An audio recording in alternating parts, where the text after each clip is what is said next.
Assignment 2 Retail. This is basically an explanation of the brief.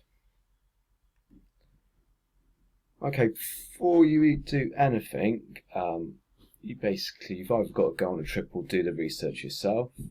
You need to create and carry out a secret shopper survey. This assignment needs you to do a piece of research with it beforehand. It's in the spec in P3. You will need to make sure that this secret shopper survey is submitted with your assignment. By what we mean by a secret shopper survey is basically you going into businesses and rating their customer service. I would say it's got to have quantitative and qualitative elements to it. So basically it's got to have a numerical part, a quantitative, and a qualitative, basically your own opinions, what's going on about it. Okay, this is the way I would set it out. I would use more boxes than this, but I would say a very basic question of how you'd rate your experience. What I'd think about is what you're doing before, during and after when you're making it. So make sure you've got at least 3 questions which deal with before, during and after. And what you want is a load of different responses. On the next page I'll help you with the types of measurements you can put in. Okay, you should also try and leave a comments box as well. That's an easy way which you can just put, and you can set it out like this. That's an easy way you can actually just get to expand upon it. So for example, how good was your experience at Gap today? It could be poor, needs improvement, good, outstanding. And then in the comments box you can actually explain why.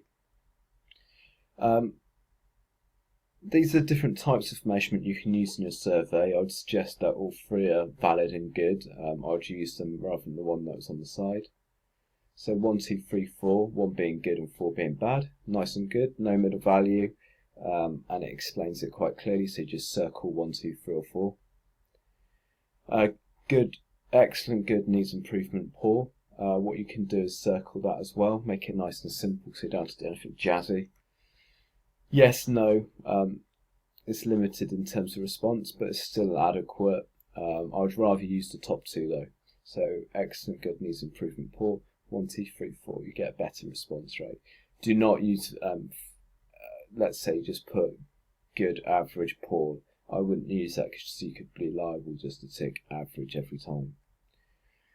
Okay, onto the actual brief. So P3 is basically outline. So you've done the piece of research. You need to use that piece of research to basically answer this question. Outline how focusing on the customer, providing good customer service is essential in effective retailing.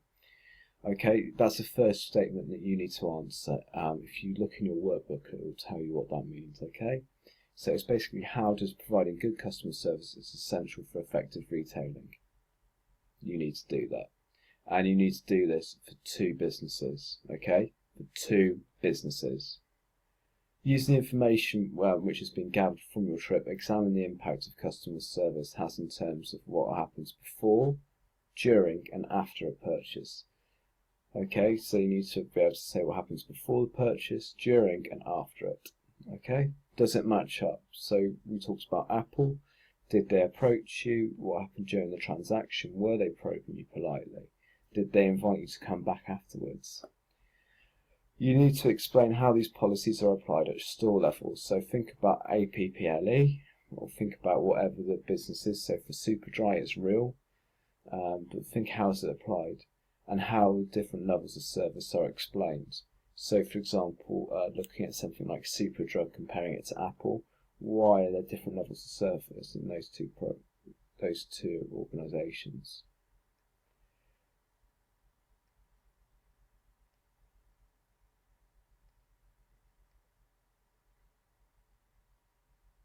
So in a report for M3, explain the ways in which sales techniques and customer service have developed in 2 selected organisations. You should include.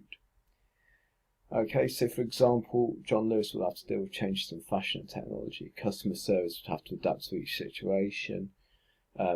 it would be more personalised than others. But you should try and include these areas for each of them. You should be able to define the types of changes taking place in the industry, whether they are short and long term. Okay. For each of these, you should be trying to do that. So, increasing competition. You might want to talk about, for example, if you chose Apple, you might want to look at the ways they've adapted their customer service to different increases in improvement in competition. So that could be the way they've used their website, or the way they've used technology, or changed their store. How have they adapted to it? Changes in fashion or technology. As we said last time, if you pick something like Apple, what do they do? Okay, what do they do to actually alter their customer services? So, for example, the iPad, they give demonstrations. You could talk about that in more detail. Changes in fashion, obviously, like if it's a clothes shop like Oasis, the fact they change their clothes front every time. So they change their displays every single time. It might be, let's say, B&Q might change if you work there. It might be the fact that they actually change what they sell, and also different times of year require different things. For example, people might want to be painting their fence before this winter to make sure it doesn't rot, something like that. But equally, it's how do they actually adapt to that. It could also be something like the fact that most shops now have someone in front of their, let's say you worked in Next, most big fashion shops now have someone at the front of the store to greet people to come in. That's a change in what's happened.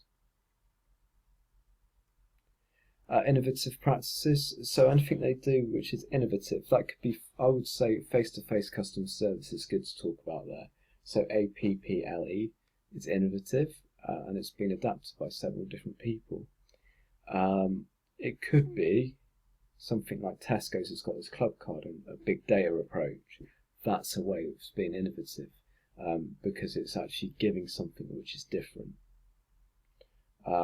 Anything which you think might be different, so online shopping, it could be the ability to ask a question online, it could be installed by the shop layout, anything which you think's innovative. Obviously we talked about store layout, but how is the store laid out? Is it customer friendly? Is it pile and hire, sell it cheap like in a pound store? There is no right or wrong, it's just the way it's been adapted for a different market. That's what I'm looking for.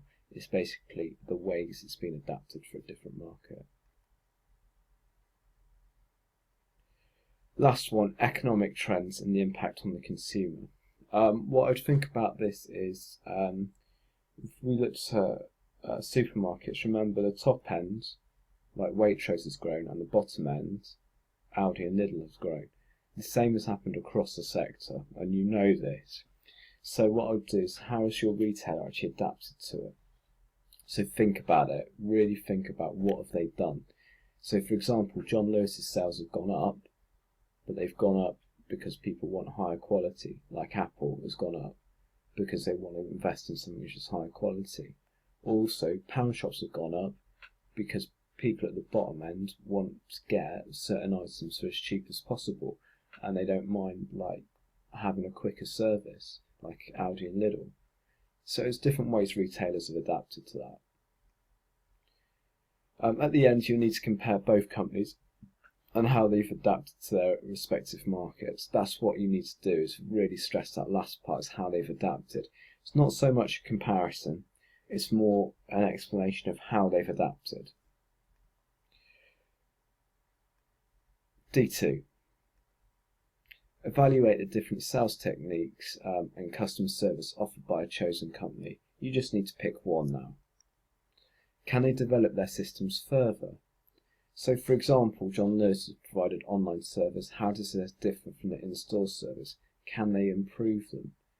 What I'm asking here really is, you could just change John Lewis and substitute for your business, okay?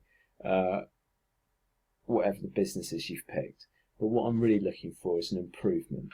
Now, there's two ways you can cut this. You can use your secret shopper survey, and you can actually use it as a tool to evaluate with. So you could actually say, for example, if you did Apple, they're not following the policy that is set down. What are the ways you can get them to actually follow that policy in the store consistently every single time? Now, you know those ways. It's up to you to bring them. You could also look at your two businesses if you wanted, and actually say, what could one business learn from the other? So what could Sports Direct learn from Apple?